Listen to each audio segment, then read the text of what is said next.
Hello प्यारे बच्चों, path creation academy में फिर से एक बार आपका स्वागत है। पिछली वीडियो में हमने सॉल्व किए थे हमारे क्लास 10th के 7 मोस्ट इंपॉर्टेंट क्वेश्चंस को सॉल्व, जो कि थे आपके पॉलिनोमियल्स चैप्टर से। तो आज हम पढ़ेंगे हमारे अगले चैप्टर लीनियर इक्वेशंस इन टू वेरिएबल्स चैप्टर के 7 मोस्ट इंपॉर्टेंट क्वेश्चंस को। तो आइए बढ़ते हैं अपने पहले क्वेश्चंस की तरफ।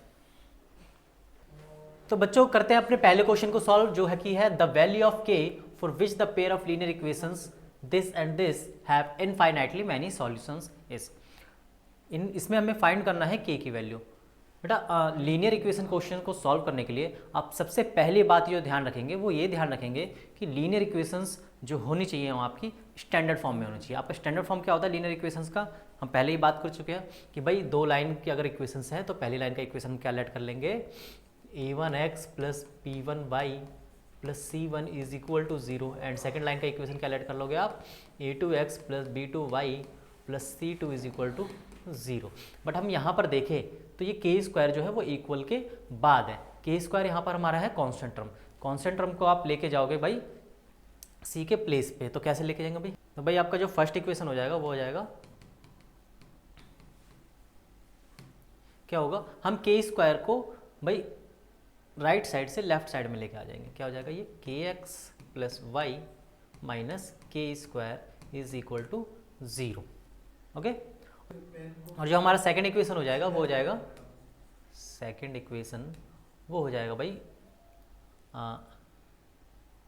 एक्स प्लस के वाई प्लस 1 है तो लेफ्ट साइड में लेके आ जाओ, ये -1 इज इक्वल टू 0। ये दोनों हमारे इक्वेशंस को हमने स्टैंडर्ड फॉर्म में लिख लिया। अगर हम कंपेयर करें भाई, कंपेयर करोगे आप तो यहाँ पर जो फर्स्ट इक्वेशन है उसमें a1 की जगह आपको क्या दिखेगा भाई, a1 की जगह क्या दिख रहा है यहाँ पे, a1 की जगह आपको दिख रहा है x का कोफिशिएंट k, तो a1 की जगह हो गया आपका भाई k आ गया। दूसरा b1 की जगह क्या है, b1 की जगह y का कोई कोफिशिएंट है यहाँ पर, जिसका कोई भी कोफिशिएंट ना हो, 1 तो सभी का कोफिशिएंट होता है, तो भाई v1 का कोफिशिएंट हो गया, y का कोफिशिएंट हो गया आपके पास 1। और c1 के प्लेस पे क्या है, c1 के प्लेस पे हमारे पास माइनस का के स्क्वायर, तो भाई c1 की जगह हो जाएगा आपके पास क्या, माइनस का के स्क्वायर। इसी प्रकार हम देखेंगे जो हमारे पास सेकंड प्लेस पे क्या है, a2 की जगह है हमारे पास 1 और b2 की जगह जो है वहाँ पर हमारे पास है k और c2 की जगह है हमारे पास माइनस का 1। ठीक है, तो अब इसमें कहा क्या गया भाई आगे जाके, इनफाइनाइटली मैनी सॉल्यूशंस। हमने क्या देखा था भाई कि इनफाइनाइटली मैनी सॉल्यूशंस कब होते हैं, जब दोनों ही लाइन कैसी हो, कोइंसिडेंट हो। ठीक है, अच्छा कोइंसिडेंट लाइंस हैं तो इसमें रिलेशन क्या होना चाहिए, जो हमारे पास कोफिशिएंट्स का जो रेशियो है वो तीनों ही रेशियो क्या होने चाहिए, इक्वल होने चाहिए। तो भाई यहाँ पर हम यूज़ कर सकते हैं कि इनके जो रेशियोज हैं वो कैसे हैं, इक्वल है। भाई कोइंसिडेंट लाइंस हैं तो इनके इक्वेशंस कैसे, इनके कोफिशिएंट्स कैसे हो जाएंगे, इक्वल हो जाएंगे। इट मीन्स कि भाई गिवन हो गया ना ये तीन चीज़, तो कि infinitely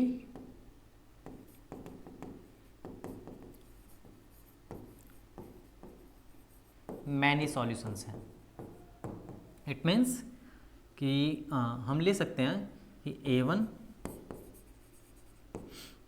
upon a2 equal to b1 upon b2 equal to c1 upon c2, ये हमें ऑलरेडी गिवन है। ठीक है भाई, तो a1 कितना है यहाँ पे लिख लो, a1 की जगह है हमारे पास k एंड a2 की जगह है हमारे पास 1 equal to b1 upon b2। b1 कितना है हमारे पास 1 और b2 कितना है हमारे पास k equal to c1 upon c2। c1 कितना है हमारे पास minus k square and c2 हमारे पास कितना है माइनस का 1। तो किसी भी दो इक्वेशन को लेकर, क्योंकि भाई यहाँ पर तीनों ही इक्वेशन में तीनों ही रेशियोज़ में क्या है k मौजूद है, तो इन किसी भी दो रेशियोज़ को लेकर हम k की वैल्यू फाइंड कर सकते हैं। तो हम इन दोनों को ही क्यों ना ले लें, तो लेते हैं भाई, ये हो जाएगा k upon 1 is equal to 1 upon k। अब क्या कर सकते हो आप, k डिवाइड में है इधर आके मल्टीप्लाई और 1 डिवाइड में इधर जाके मल्टीप्लाई, तो ये कुछ इस प्रकार हो जाएगा, इधर के स्क्वायर इज इक्वल टू 1। जब भी आप स्क्वायर को दूसरी तरफ ले जाओगे तो क्या आ जाएगा, स्क्वायर रूट, बट वो प्लस और माइनस, क्योंकि किसी भी क्वाड्रेटिक इक्वेशन के दो रूट्स होते हैं। उसी प्रकार यहाँ पे ये क्वाड्रेटिक इक्वेशन बनेगा तो भाई इसके भी दो रूट्स आएंगे, स्क्वायर उधर जाएगा तो प्लस में और माइनस में दोनों में ही 1 आएगा, यानी k की वैल्यू क्या आ जाएगी आपके पास +1 एंड -1, क्योंकि 1 का जो स्क्वायर रूट है वो क्या होगा ऑलवेज 1 होगा। ठीक है भाई, तो k की वैल्यू आ गई हमारे पास प्लस में एंड माइनस में 1। तो ये हो गया हमारे पास क्वेश्चन नंबर फर्स्ट का प्रॉपर सॉल्यूशन। बढ़ते हैं बेटा अगले क्वेश्चन की तरफ। ये हमारे पास second question, if 2x + y = 23 and 4x - y = 19, यानी यहाँ पे हमारे पास फिर से linear equation in two variables के पेयर दिए हुए हैं। Find the value of 5y - 2x and y upon x - 2। तो इन दोनों की वैल्यू फाइंड करने से पहले हमें क्या पता होना चाहिए कि भाई x और y की वैल्यू हमें ऑलरेडी फाइंड करनी पड़ेगी, तभी तो भाई इनकी वैल्यू निकाल पाएंगे हम, क्योंकि इसमें भी क्या है भाई y भी है और x भी है। तो सबसे पहले इन दोनों ही इक्वेशंस को हमें सॉल्व करना पड़ेगा। लीनियर इक्वेशंस को सॉल्व करने के लिए बहुत सारे मेथड होते हैं, जैसे फर्स्ट हो गया आपके पास ग्राफिकल मेथड, तो सेकंड जो हमारे पास ऑप्शन है वो है हमारे पास सब्स्टिट्यूशन मेथड, और जो थर्ड हमारे पास मेथड है वो है हमारे पास एलिमिनेशन मेथड,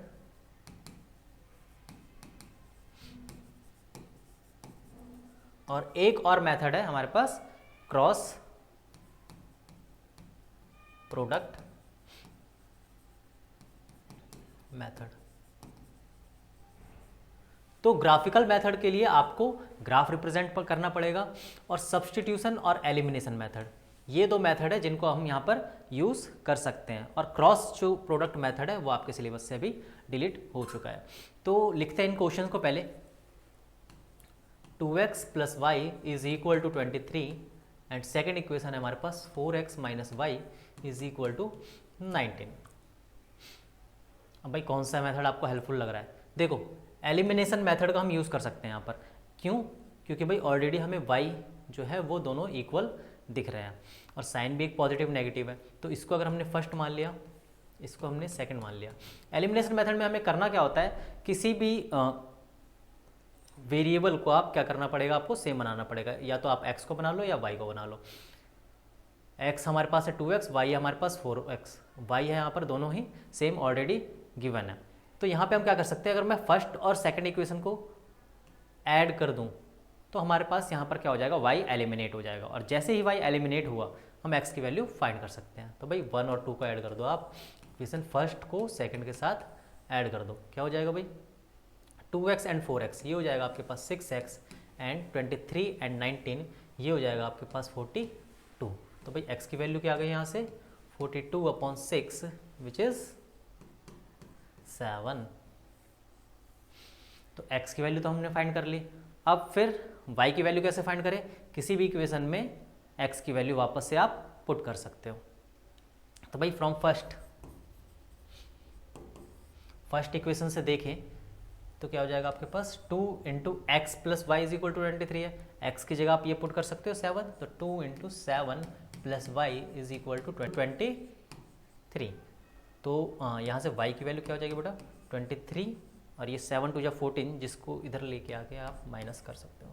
तो y की जो वैल्यू आ गई आपके पास वो आ गई 9। तो यहाँ से हमारे पास जो वैल्यूज़ आ गई है वो है x = 7 एंड y = 9। ये हमारे पास हमारे दोनों ही जो इक्वेशंस हैं उनका हो गया सॉल्यूशन। भाई अब हमें फाइंड करना है 5y - 2x and y upon x - 2। तो सबसे पहला वाला टर्म ले लेते हैं भाई, ये क्या है हमारे पास, पहला जो क्वेश्चन है उसमें 5y - 2x। तो 5y - 2x को सॉल्व करने के लिए हम यहाँ पे ले लेते हैं x की और y की वैल्यू। 5 × y, y हमारे पास कितना गिवन है 9, -2 × x, x कितना गिवन है 7। तो 5 9 जा कितना होता है, कितना 45, वेरी गुड, एंड -7 2 जा 14। भाई 45 - 14 आपके पास आ गया 31, यानी जो पहला क्वेश्चन था इसमें 5y - 2x, इसका जो हमारे पास आंसर है वो कितना है 31। अच्छा सेकंड क्वेश्चन इसमें क्या है, सेकंड क्वेश्चन है आपके पास y अपॉन x - 2। तो y अपॉन एक्स माइनस 2। ठीक है भाई, इसका जो सॉल्यूशन होगा हम वैल्यू पुट कर दें, कितना है y की वैल्यू 9, x कितना भाई 7 माइनस 2। अच्छा यहाँ पे क्या हो गया, ये फ्रैक्शन आ गया। अब फ्रैक्शन जब भी आएगा तो आपको क्या करना पड़ेगा, उसको एलसीएम लेके सॉल्व करना पड़ेगा। तो 7 और 1 का एलसीएम 7, 7 को 7 से डिवाइड करोगे ऑलवेज 1 एंड 1 9 ज़ा 9, माइनस 1 को 7 से आप डिवाइड करोगे 7 आएगा एंड देन न्यूमरेटर में मल्टीप्लाई, 7 2 ज़ा 14। तो यहाँ पर जो आपका आंसर आया वो आया -5 अपॉन 7। तो ये दोनों हमारे क्या हो गए, अब आपके आंसर हो गए। ठीक है भाई, ठीक है।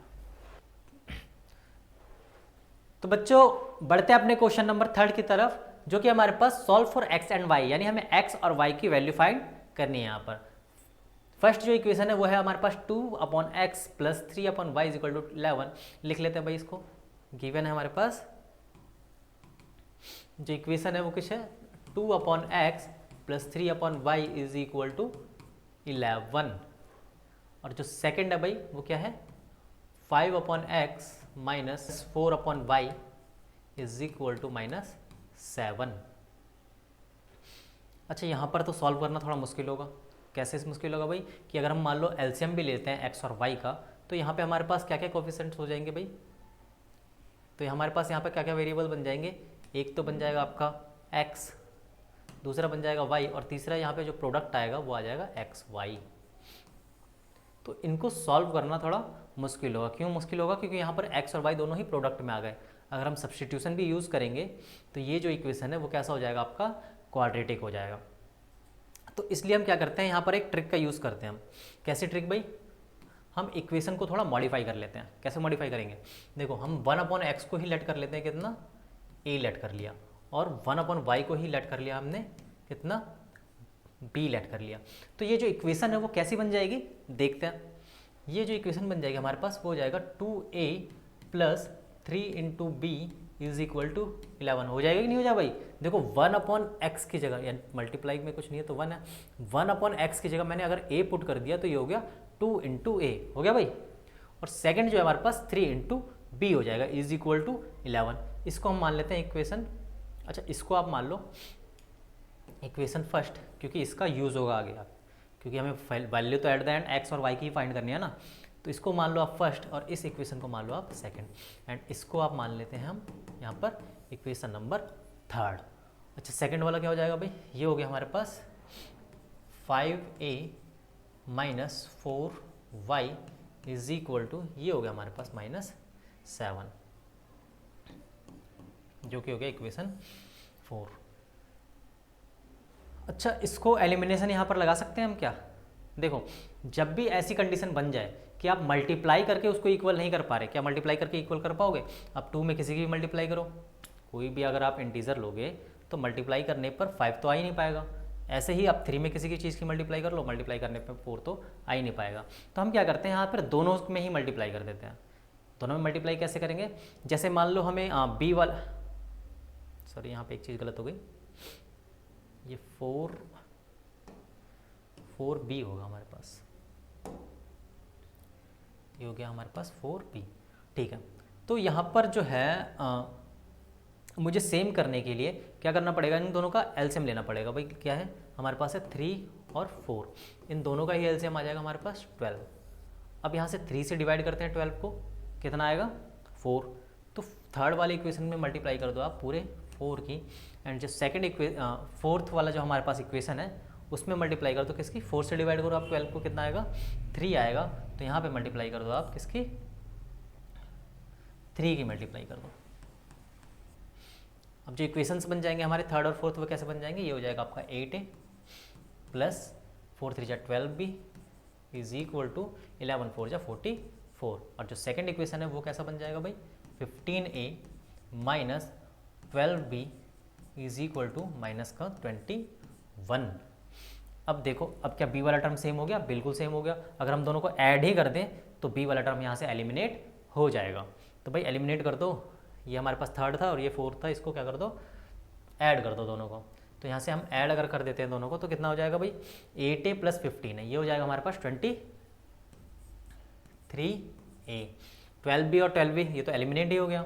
सेकंड ये हमारे पास 44 माइनस 21, तो 44 माइनस 21 कितना आएगा भाई, ये आ गया आपका पास 3 और ये हो गया हमारे पास 2। तो 20a is equal to 23। a की वैल्यू कितनी आ जाएगी यहाँ से, 23 से 23 कैंसिल भाई, कितना आ गया a की वैल्यू 1। अच्छा इसी प्रकार हम b की वैल्यू फाइंड कर लेंगे। b की वैल्यू क्या होगी, a की वैल्यू 1 है, हम पुट कर देते हैं किसी भी थर्ड या फोर्थ इक्वेशन में। तो भाई फ्रॉम थर्ड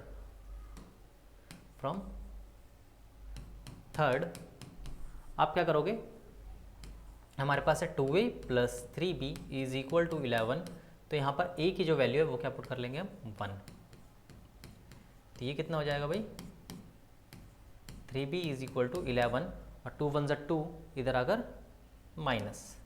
तो b की जो वैल्यू आ गई हमारे पास 9 और ये मल्टीप्लाई में तो डिवाइड में आके 3, यानी जो b की वैल्यू आ गई हमारे पास वो कितनी आ गई, 3 आ गई।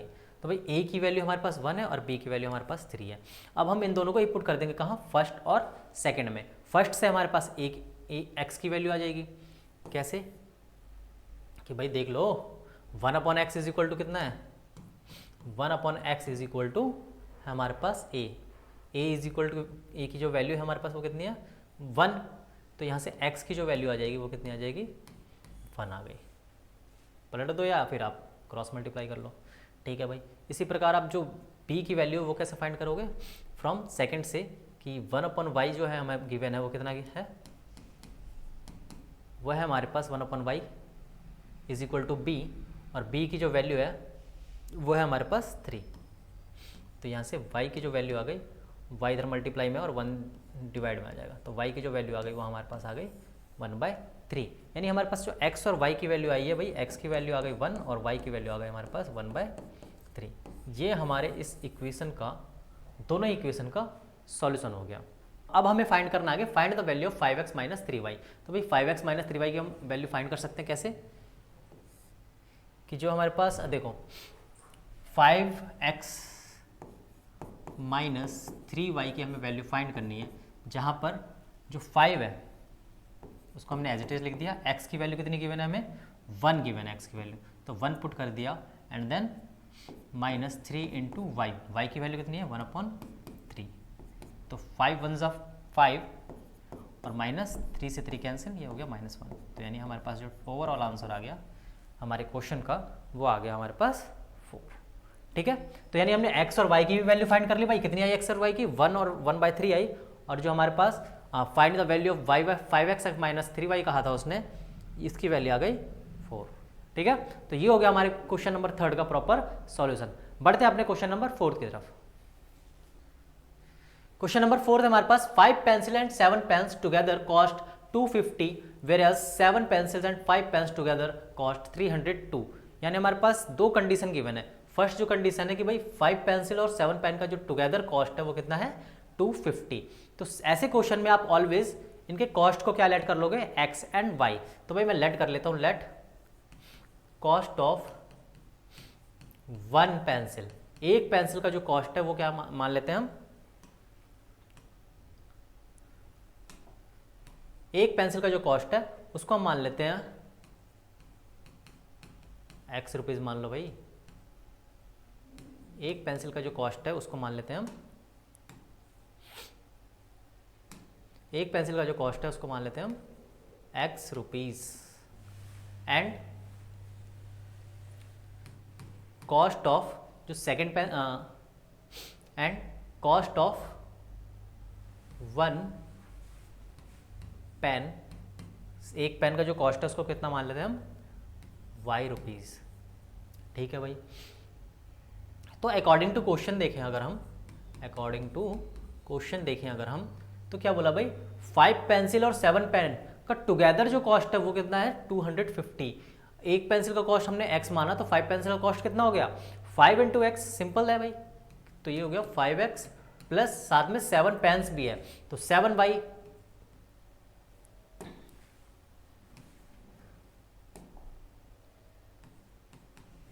7y is equal to 250। यानी ये हो गई हमारे पास इक्वेशन नंबर फर्स्ट। इसी टाइप के सेकंड केस में क्या कहा गया कि 7 पेंसिल एंड 5 पेन्स, यानी 7 पेंसिल इस बार और 5 पेंसिल और टुगेदर उनका कॉस्ट है वो 302 है। तो भाई 7 पेंसिल का रेट, एक पेंसिल का आपने x माना है तो 7 पेंसिल का हो जाएगा 7x plus 5y is equal to कितना हो जाएगा हमारे पास 302 रुपीज़। और इसको क्या मान लेते हैं हम इक्वेशन।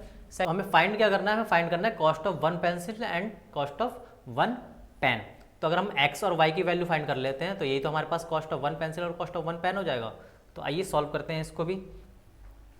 कौन सा मेथड आपको सुटेबल लग रहा है यहाँ पे, ये 5x और 7x, 7y 5y, यहाँ पे हम सब्स्टिट्यूशन लगा दें या एलिमिनेशन लगा दें। हम एलिमिनेशन से सॉल्व करते हैं ये से। तो एलिमिनेशन से सॉल्व करने के लिए हमें किसी एक टर्म को एलिमिनेट करना होगा, या तो y वाले टर्म को एलिमिनेट करना होगा या x वाले टर्म को एलिमिनेट करना होगा। तो एलिमिनेट करने के लिए, क्योंकि 5 है और 7 है, तो इनको सॉल्व करने के लिए, तो यहाँ पे 5 है और 7 है, तो इनको एलिमिनेट करने के लिए हमें फिर से क्या लेना पड़ेगा, एलसीएम लेना पड़ेगा। एलसीएम ऑफ 5 एंड 7 कितना हो जाएगा भाई, एलसीएम 5 7 हो जाएगा आपके पास 35। तो फिर से क्या करो, 5 से डिवाइड करो आप 35 को, कितना आ जाएगा 7। तो 7 से मल्टीप्लाई कर दो इस इक्वेशन की। किससे मल्टीप्लाई कर रहे हैं हम, 7 से। सेकेंड इक्वेशन 7 से डिवाइड करो आप 35 को, कितना हो जाएगा 5 हो जाएगा। तो यहाँ पर 5 से मल्टीप्लाई कर देंगे इस इक्वेशन को। अच्छा, फर्स्ट इक्वेशन रिड्यूस होकर क्या बन जाएगा हमारे पास, 7 5 जा 35x प्लस 7 7 जा 49y इज इक्वल टू 7 के मल्टीप्लाई आप 25 में करो, कितना हो जाएगा 1750। ठीक है, 25 7 175 और 0 लगा दिया। फिर 5 की मल्टीप्लाई से आप तीनों में करो, 7 5 जा 35x प्लस 5 5 जा 25y एंड इक्वल टू 5 की मल्टीप्लाई 302 में करो। क्या करेंगे हम, इसका आधा करके 1 0 लगा दो। ये हो गया आपके पास सेकेंड इक्वेशन कंप्लीट। अब इसमें हम एलिमिनेशन लगा सकते हैं। कैसे, क्योंकि दो हमारे पास x के जो टर्म है वो इक्वल आ चुके हैं। तो एलिमिनेट कर दो। कैसे एलिमिनेट होंगे, आप दोनों ही के पास जो साइन है वो कैसा है, सेम है। तो ऐसी कंडीशन में जब साइन हमारे पास सेम हो तो आपको क्या करना पड़ेगा, सब्ट्रैक्ट करने पड़ेगा। भाई ये फर्स्ट है अगर मान लो, ये सेकंड है, फर्स्ट सेकंड नहीं तो माना था इनको, तो फर्स्ट इक्वेशन और सेकंड इक्वेशन में क्या करोगे आप, फर्स्ट में से सेकंड को सब्ट्रैक्ट कर देंगे हम। सब्ट्रैक्ट करो भाई, 35x है और ये 35x है, हमें सब्ट्रैक्ट करना है। तो जब भी आप सब्ट्रैक्ट करोगे ध्यान रखना कि जिस भी टर्म को आप सब्ट्रैक्ट कर रहे हो उनके सारे साइन ही बदल जाते हैं। सभी प्लस के हैं तो सभी माइनस के हो जाएंगे। 35x माइनस 35x कैंसिल, 0 बचा।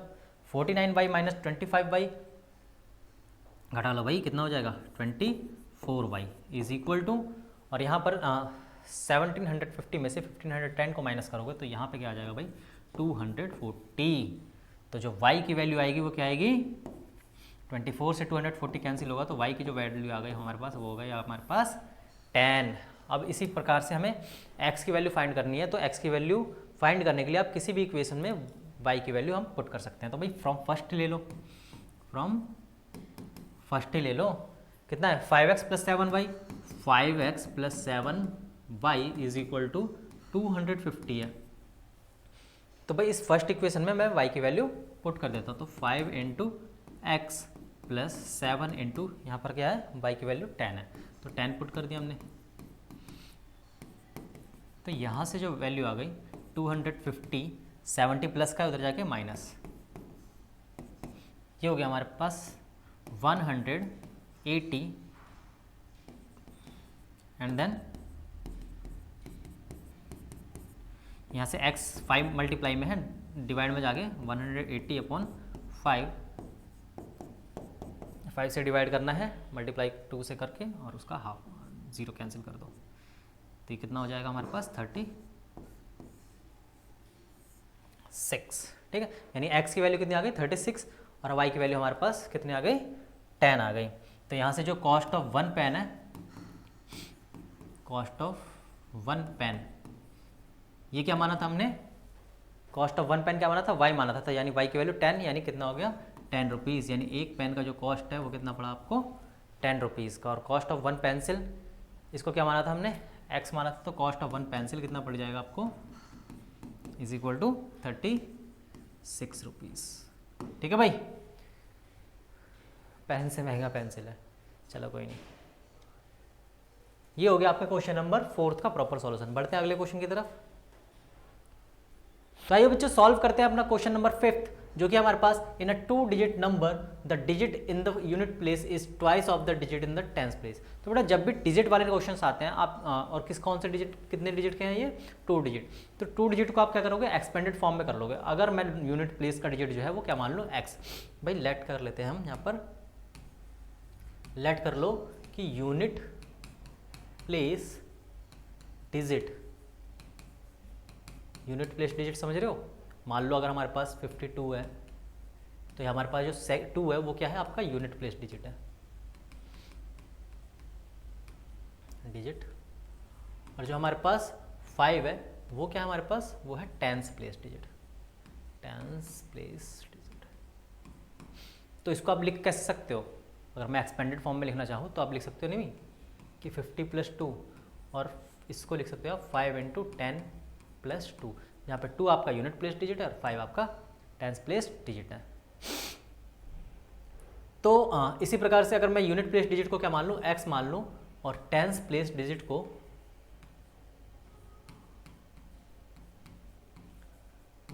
भाई क्या मान लूँ, y मान लेता हूँ, तो हमारे पास जो नंबर आएगा निकल के वो क्या हो जाएगा, वो नंबर हमारे पास हो जाएगा 10 × y + x।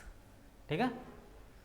अब कहा क्या गया इसमें कि इन 2 डिजिट नंबर द डिजिट और in the unit place is twice of the digit in the 10th place. यानी यूनिट प्लेस पर जो डिजिट है, यूनिट प्लेस पे डिजिट कौन है x, यूनिट प्लेस पे जो डिजिट है x, वो 10th प्लेस पर जो डिजिट है y, उसका क्या है ट्वाइस है। 10th प्लेस पर डिजिट कौन है y, इसका क्या है ट्वाइस है। यानी अगर मैं इसका ट्वाइस कर दूँ यानी इसका डबल कर दूँ तो वो आपके यूनिट प्लेस के डिजिट के इक्वल आ जाएगा।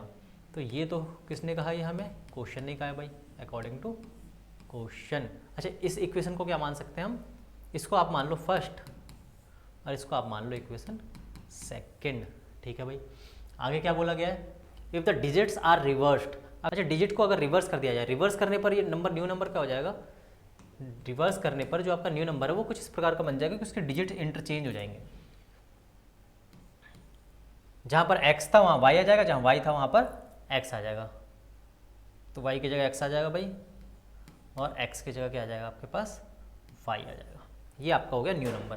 अच्छा न्यू नंबर में डिफरेंस क्या है कि जो पहला नंबर है आपका गिवन नंबर, उससे ये 27 एक्स्ट्रा है। तो अगर मैं पहले नंबर y + x में 27 ऐड कर दूँ तो आपका जो है न्यू नंबर आ जाएगा। इसको थोड़ा सा रिजॉल्व कर लो आप, ये x है और प्लस 10y, कॉन्स्टेंट टर्म आप राइट साइड लेके आ जाओ, और बाकी ये हो गया आपका 10x माइनस का और माइनस y। इसको थोड़ा सॉल्व कर लेंगे हम, x माइनस 10x माइनस का 9x and then 10y minus y plus का 9y इज इक्वल टू -27। अच्छा भाई क्या दिख रहा है हमें, तीनों में ही 9 कॉमन दिख रहा है, कॉमन ले लेते हैं भाई। क्या हो जाएगा आपके पास, यहाँ से हम माइनस का 9 कॉमन ले लेते हैं, जिससे बेनिफिट ये होगा कि आपका जो x वाला टर्म है वो आपका पॉजिटिव हो जाएगा। -9 कॉमन लेंगे तो ये हो जाएगा भाई x हो जाएगा, और यहाँ पर साइन चेंज हो जाएगा आपका, ये हो जाएगा आपके पास y इज इक्वल टू -27। यानी x minus y is equal to क्या आ गया भाई, -9 से डिवाइड कर दो, माइनस से माइनस कैंसिल, और 27/9 3। तो ये आ गया आपका इक्वेशन नंबर 3। अब इस इक्वेशन नंबर 2 और 3 के थ्रू हम क्या निकाल सकते हैं, x और y की वैल्यू निकाल सकते हैं। देखो ये तो पहले से x सब्सटीट्यूशन मेथड के अगर अकॉर्डिंग देखें तो x की वैल्यू पहले से y के टर्म में दे रखी है, तो यहाँ पर हम x की जगह क्या पुट कर सकते हैं 2y। तो भाई फ्रॉम 2nd एंड 3rd क्या हो जाएगा, x की जगह आप पुट कर दोगे 2y एंड बाकी इक्वेशन क्या है हमारे पास -y is equal,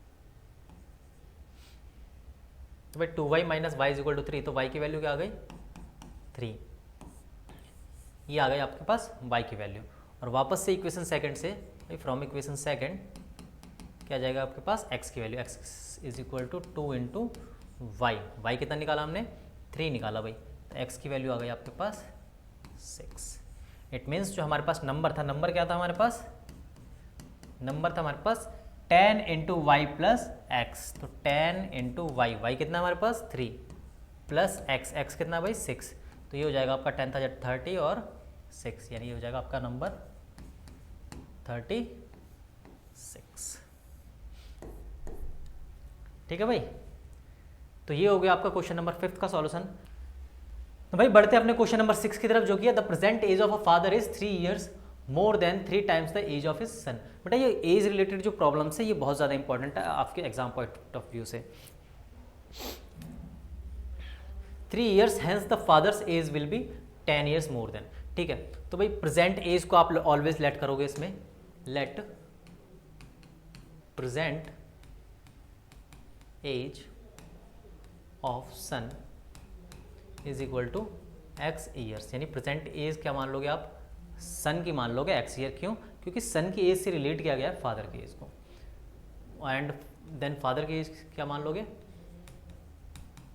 fathers age is equal to y years, यानी जो फादर की एज है उसको क्या मान लिया आपने, प्रेजेंट एज को वाई ईयर्स, और जो सन की प्रेजेंट एज है उसको क्या मान लिया आपने, एक्स ईयर। तो भाई अकॉर्डिंग टू क्वेश्चन के अकॉर्डिंग क्या गिवन है आपको कि भाई जो प्रेजेंट एज ऑफ फादर है वो 3 years मोर देन है 3 times the age of his son, यानी अगर मैं क्या करूं सन की एज का 3 times करके उसमें 3 years और जोड़ दूं तो ये जो आपकी फादर की प्रेजेंट एज है जाएगी। ठीक है भाई, तो इसको हम लेट कर लेते हैं इक्वेशन नंबर 1। आगे क्या गिवन है भाई कि 3 years हैंस, हैंस मतलब 3 साल बाद, तो भाई 3 year hence,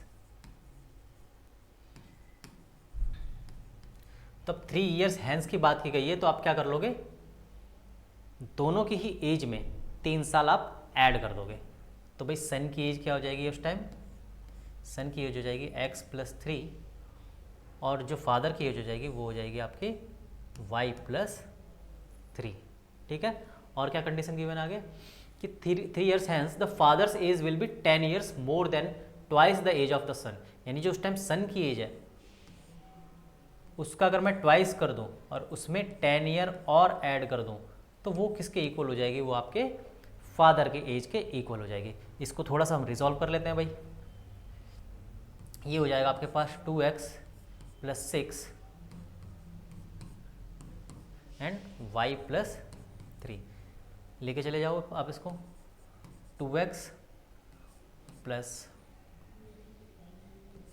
16 minus y is equal to 3 and 2x minus y is equal to 3 minus 16, यानी यहाँ से आ जाएगा आपके पास 2x minus y is equal to -13। ठीक है भाई, ये हो गई आपकी इक्वेशन सेकंड। अब फर्स्ट और सेकंड देखो, फर्स्ट में ऑलरेडी y का जो वैल्यू है वो 3x + 3 दे रखा है, यानी यहाँ पे हम सब्सटीट्यूशन का यूज़ करके ऑलरेडी हम निकाल सकते हैं इसको भाई, क्योंकि इसने ऑलरेडी y को x के टर्म में कन्वर्ट कर दिया है। निकालो भाई, ये हो गया आपके पास 2 × x माइनस y की वैल्यू हम क्या यूज़ कर लेंगे, 3x + 3 इज इक्वल टू -13। तो यहाँ से क्योंकि अब ये पूरा इक्वेशन x के टर्म में आ चुका है तो भाई x की वैल्यू निकल सकती है बिल्कुल। ये हो जाएगा आपके पास 2x माइनस 3x और माइनस की मल्टीप्लाई, ये -3 इज इक्वल टू -13। यहाँ पे आ गया आपके -x और -3 उधर जाके +3, तो यानी से जो x की वैल्यू आ गई ये हो जाएगा आपके पास -10, माइनस से माइनस कैंसिल, तो जो आपके पास x की वैल्यू है वो हो गई 10, यानी जो एज ऑफ सन है वो आ गया 10 years, और जो एज ऑफ फादर है वो कैसे निकलेगा भाई, जो एज ऑफ फादर है आपके पास वो निकलेगा यहाँ से, क्योंकि y ही तो एज ऑफ फादर है, फादर की एज तो y मानिए ना भाई, तो y की जो वैल्यू है वो आपकी क्या हो जाएगी, एज ऑफ फादर हो जाएगी। कितनी है, 3 × x + 3, x कितना है हमारे पास, x है हमारे पास 10 निकाला भाई हमने, तो 3 × 10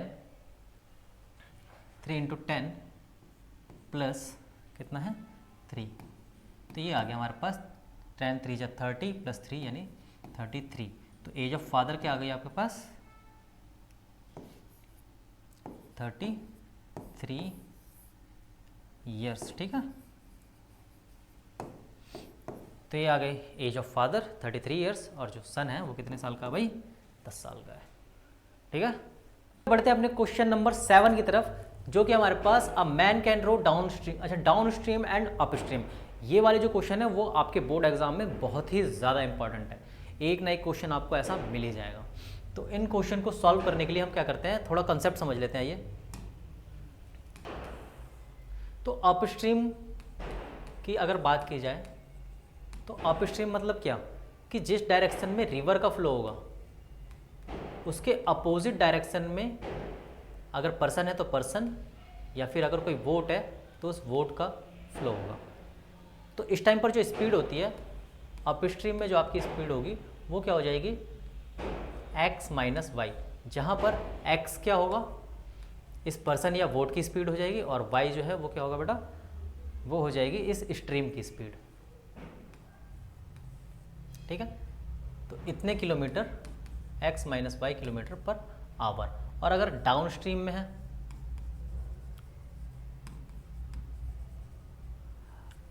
अगर बात डाउन स्ट्रीम की जा रही है तो डाउन स्ट्रीम के टाइम क्या होगा कि जो वोट की स्पीड है उसकी स्पीड और स्ट्रीम की स्पीड, दोनों की स्पीड ऐड हो जाएगी। क्यों ऐड होगी भाई, क्योंकि फ्लो का जो डायरेक्शन है और जो वोट का डायरेक्शन है या पर्सन का जो डायरेक्शन है वो क्या है, सेम है, जिसके वजह से वोट की स्पीड फ्लो की स्पीड के साथ ऐड हो जाती है। ठीक है, अच्छा इसमें एक बात और ध्यान रखना बेटा कि स्पीड के बारे में बात की गई है, तो स्पीड का हमारे पास फॉर्मूला था है डिस्टेंस अपॉन टाइम। तो इस बात को भी अच्छे से नोट रखना। इस कंसेप्ट का यूज़ करके हम सॉल्व करते हैं अपने इस आखिरी क्वेश्चन को। A man can row downstream, man क्या जा रहा है, डाउन स्ट्रीम जा रहा है 20 किलोमीटर इन 2 आवर्स, डाउन स्ट्रीम जा रहा है 20 किलोमीटर इन 2 आवर्स। तो हमें पता भाई स्पीड इज इक्वल टू क्या होता है, डिस्टेंस अपॉन टाइम, और डाउन स्ट्रीम की स्पीड है तो डाउन स्ट्रीम की स्पीड क्या होती है x प्लस वाई। यानी अगर हम लेट कर ले कि भाई let speed of man is equal to x kilometre per hour and speed of stream is equal to y kilometre per hour. भाई कंडीशन क्या दे रखी है कि a man can row downstream, यानी डाउन स्ट्रीम जब जा रहा है वो तो 20 किलोमीटर इन 2 आवर, यानी 20 किलोमीटर लग रहे हैं उसे 2 आवर्स में। तो स्पीड इज इक्वल टू क्या होता है भाई, डिस्टेंस अपॉन टाइम, यानी डिस्टेंस अपॉन टाइम कितना लग रहा है 2 आवर। और ये कौन सी स्पीड है भाई, डाउन स्ट्रीम है, तो डाउन स्पीड की स्पीड कितनी होती है x plus y is equal to 20 upon 2। ये हो गया हमारे पास x plus y is equal to 10। ये हो गई आपकी इक्वेशन फर्स्ट। सेकंड कंडीशन क्या गिवन है इसमें कि जब वो अपस्ट्रीम जाता है, जब वो अपस्ट्रीम जा रहा है भाई तो उस टाइम स्पीड क्या है 4 किलोमीटर इन 2 आवर, यानी डिस्टेंस अपॉन टाइम का अगर फॉर्मूला लगाए तो भाई डिस्टेंस 4 किलोमीटर हो गई, टाइम हो गया हमारे पास 2 आवर। तो ये जो स्पीड हो गई आपके पास 2। अच्छा अपस्ट्रीम स्पीड है कैसी, x minus y is equal to 2। ये हो गई आपकी इक्वेशन। अब अगर मैं फर्स्ट और सेकंड का यूज़ करूँ भाई देखो, और दोनों ही क्या है इसमें वेरिएबल सेम है, तो मैं क्या कर देता हूँ फर्स्ट को ऐड कर देता हूँ सेकंड के साथ। क्यों ऐड किया, क्योंकि यहाँ पे y प्लस में और यहाँ y नेगेटिव है, अपने आप ही एलिमिनेट हो जाएगा। तो ये x और ये x मिल के आपका हो जाएगा 2x एंड y, और ये माइनस y आपका कैंसिल हो जाएगा एंड 10 और 2 आपका हो जाएगा 12। तो x की जो वैल्यू आ गई वो आ गई 12/2, यानी x की वैल्यू आ गई हमारे पास 6। इसी तरीके से y की वैल्यू निकाल लो भाई, y की जो वैल्यू है वो क्या हो जाएगी, किसी भी एक कंडीशन में पुट कर दो, x की वैल्यू हो गई 6 plus y is equal to 10। तो y की जो वैल्यू हो गई वो हो गई 10 माइनस 6, यानी y की वैल्यू आ गई हमारे पास 4। अब पूछा क्या गया था क्वेश्चन में भाई कि find his speed of rowing in still water and also find the speed of stream, यानी दोनों ही स्पीड पूछी गई थी हमें, पर्सन की स्पीड भी और स्ट्रीम की स्पीड भी। तो भाई स्पीड ऑफ स्ट्रीम इसको क्या माना था हमने, y को माना था स्पीड ऑफ स्ट्रीम, जो कि हमारे पास आ गया 4 किलोमीटर पर आवर, और स्पीड ऑफ मैन, ये क्या माना था हमने, एक्स को माना था, जो कि आ गया हमारे पास 6 किलोमीटर पर आवर। ठीक है प्यारे बच्चों, तो ये थे 7 मोस्ट इंपॉर्टेंट क्वेश्चन आपके चैप्टर 3 से हमारे 7 वंडर सीरीज के। तो अगली वीडियो में मिलेंगे हम अगले चैप्टर के 7 मोस्ट इंपॉर्टेंट क्वेश्चन को लेकर हमारे पाथ क्रिएशन एकेडमी चैनल पर।